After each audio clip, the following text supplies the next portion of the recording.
Ready. ये जो आपको मैं डिक्टेशन बोल रहा हूँ ये आपको SSC C and D grade test 85 YouTube@100 के नाम से मिल जाएगी, नेक्स्ट वाली 80 के नाम से।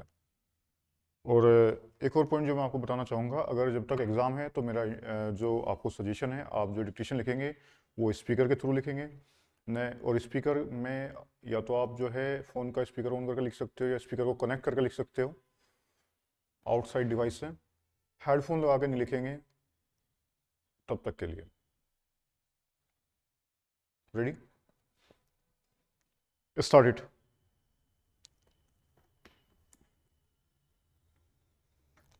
Sir, now I would like to say something about tea.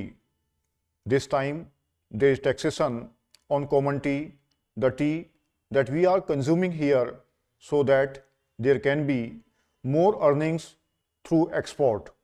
But if we examine this tea industry, we will find that we are not getting good results either by the efforts of the tea board or by the efforts of government. 1/4 of the production of the whole country is represented by tea, but that much of attention is not given by the government to this industry. They think that it is already getting foreign earning and so it should continue to get it. But efforts should be made not only to develop this industry but also to improve the industry through research and other things. As you know, in some parts, the foreign companies which are working here are neglecting this industry. They are only after the profits, they are not thinking of the development of the industry. There is room for development in many respects, but it all depends upon research work, and research stations should be set up wherever there is neglect. No doubt the tea board is there, but the tea board is not seeing to these things. That is our complaint. In the tea board, people are there who are not at all eager to see how this industry could be developed, how we could earn more profits, how the quality could be improved, and how the quantity could be increased. We are not seeing to that. I come from a part where the tea industry plays an important part in the economy of that area, but I find that it is being neglected from year to year and no attention is given to it. I find that there is this drought menace in the tea plantations. As a result, no further improvement in plantation is made. There, the development of tea can be undertaken. I only suggest this to our finance minister. When you are giving relief to coffee, why are you not giving relief to tea, which is earning much more foreign exchanges? I humbly urge our finance minister to see to it and remove this burden on common tea. Now, I would like to say a word about betel nut. There is taxation on betel nut which is imported. In my part, large quantities of betel nuts are being smuggled. So, there was a representation from that area saying that betel nut should also come within the purview of customs duty and that part should be declared a port. A representation was made to the finance ministry as also the commerce and industry ministry, but nothing is done. I urge upon them to see to this whether smuggling, which is giving no benefit to the government and which is going to be increased, cannot be stopped. Though our land customs department is there, it cannot deal with smuggling effectively. Smuggling is going on.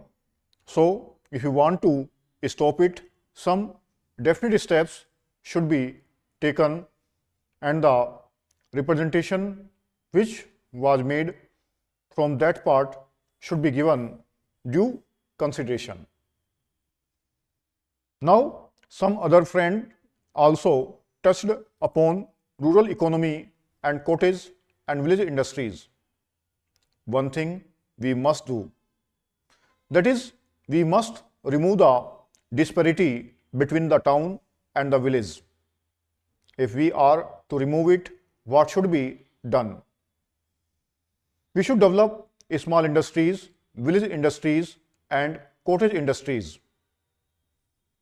How can they be developed? For that, power should be there. Now, my honorable friend was saying that out of 6 lakhs of villages, only 19,000 villages have been electrified.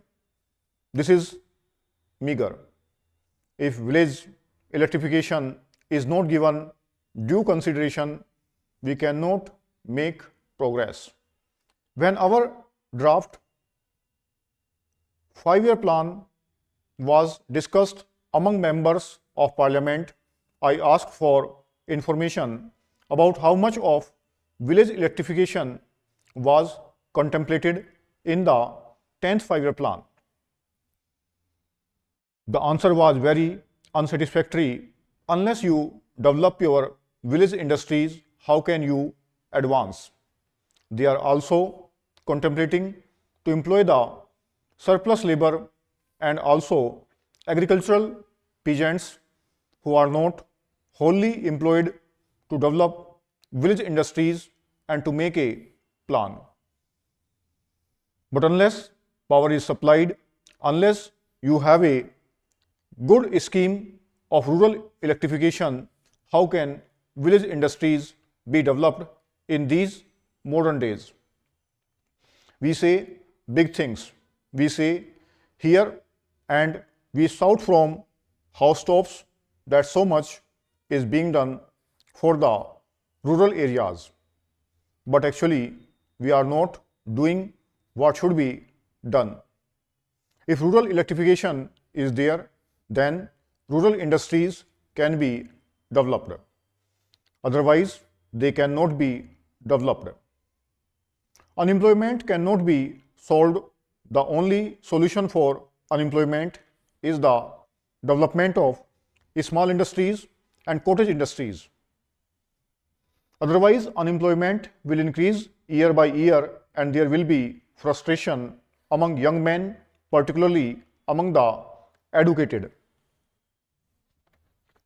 Sir, before the House adjourned for lunch yesterday, I had started speaking on the Essential Commodities Amendment Bill.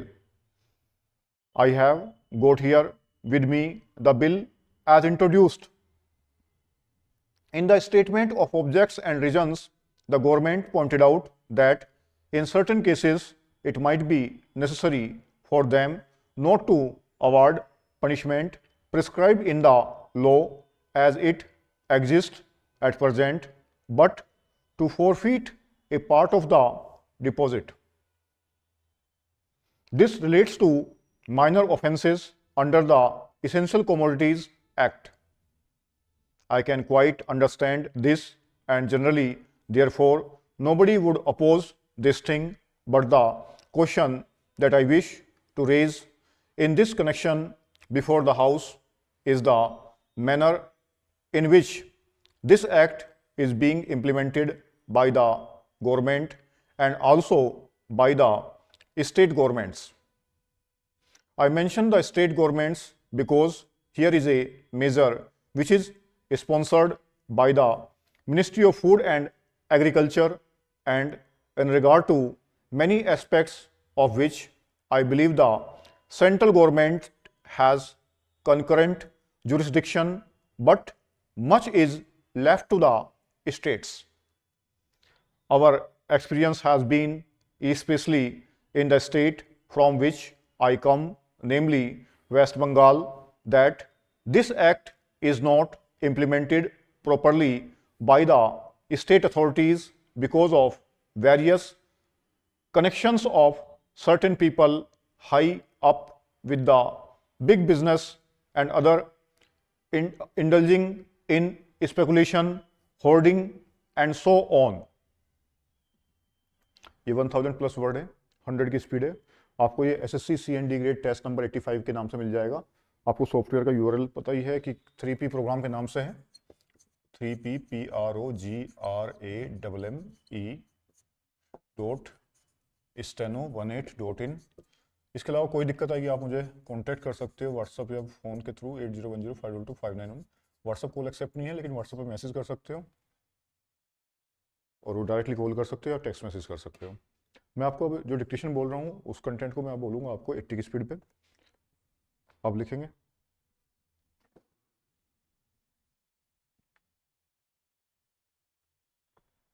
Ready, start it.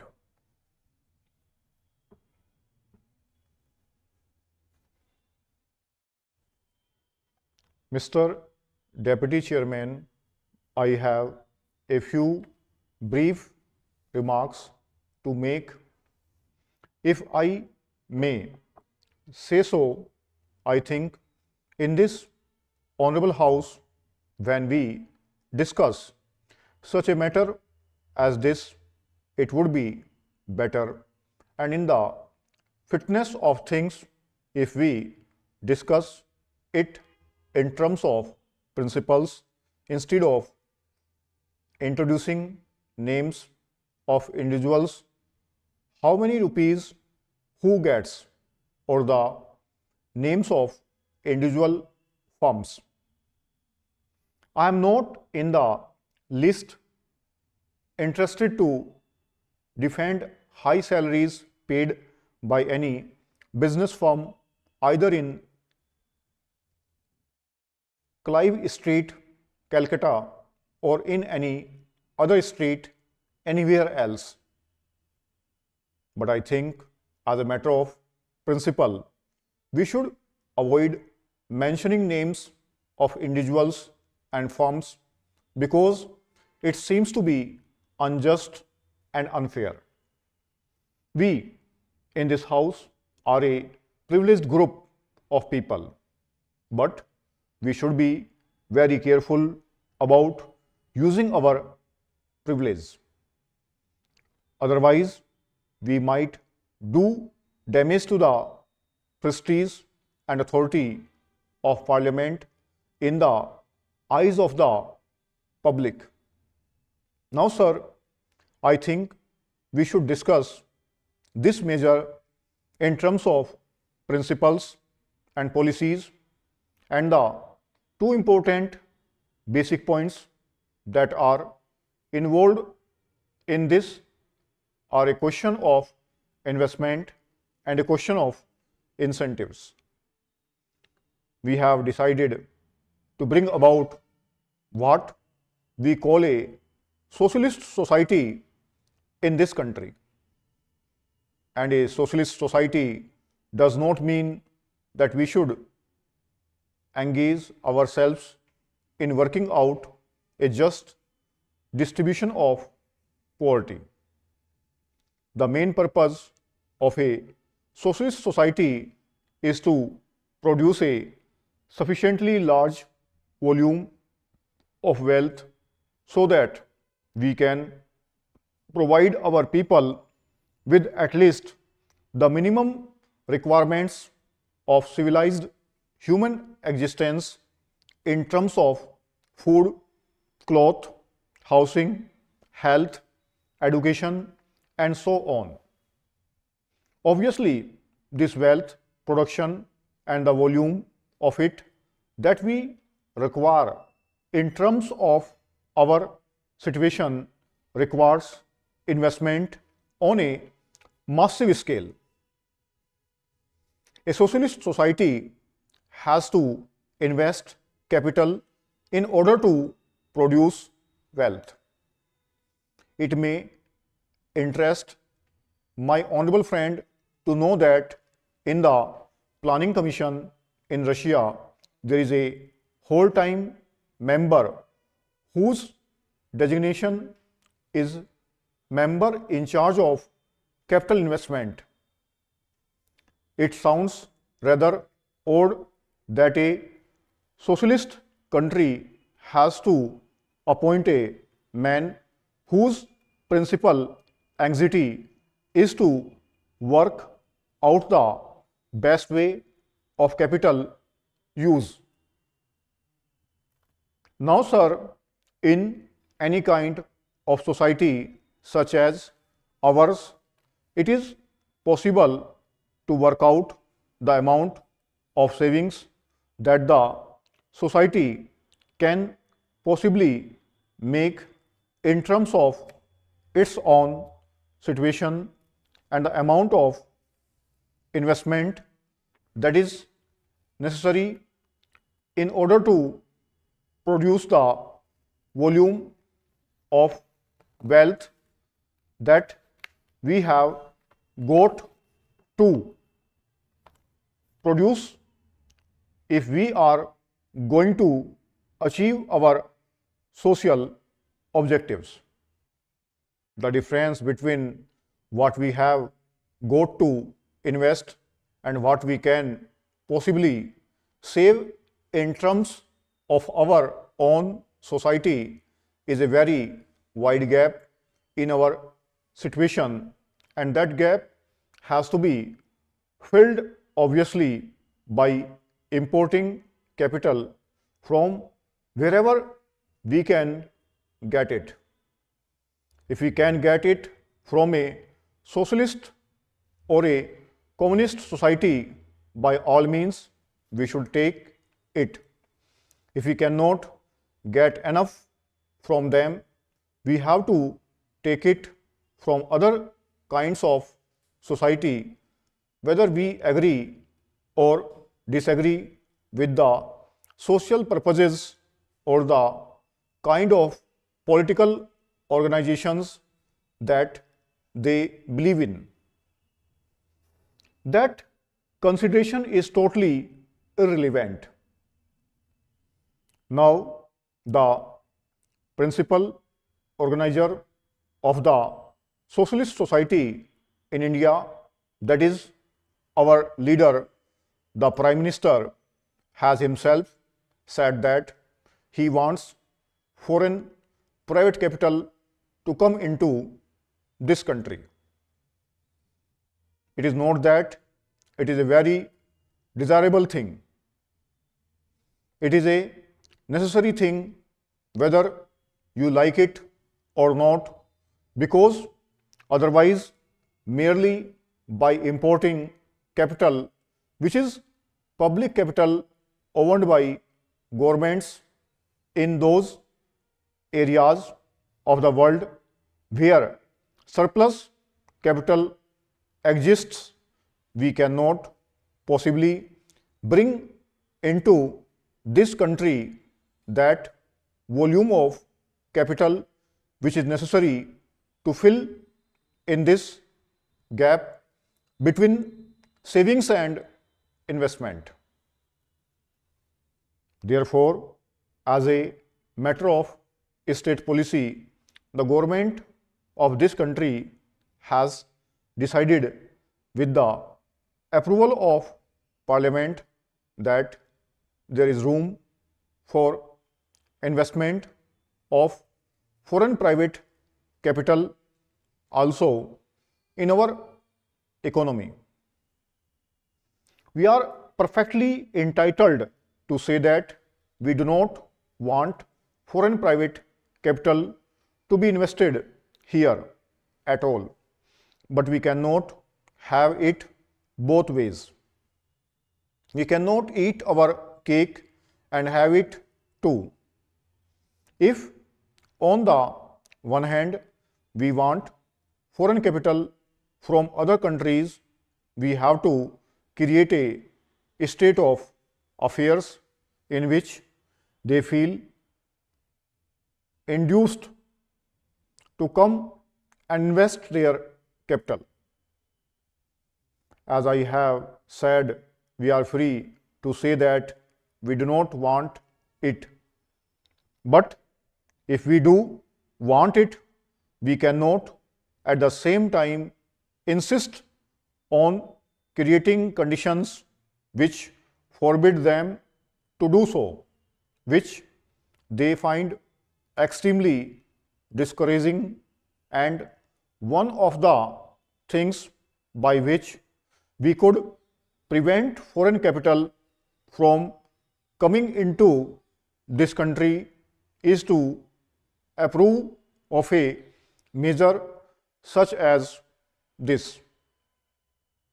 I am not saying that this measure is necessarily wrong. I am not suggesting that it is necessarily good and important.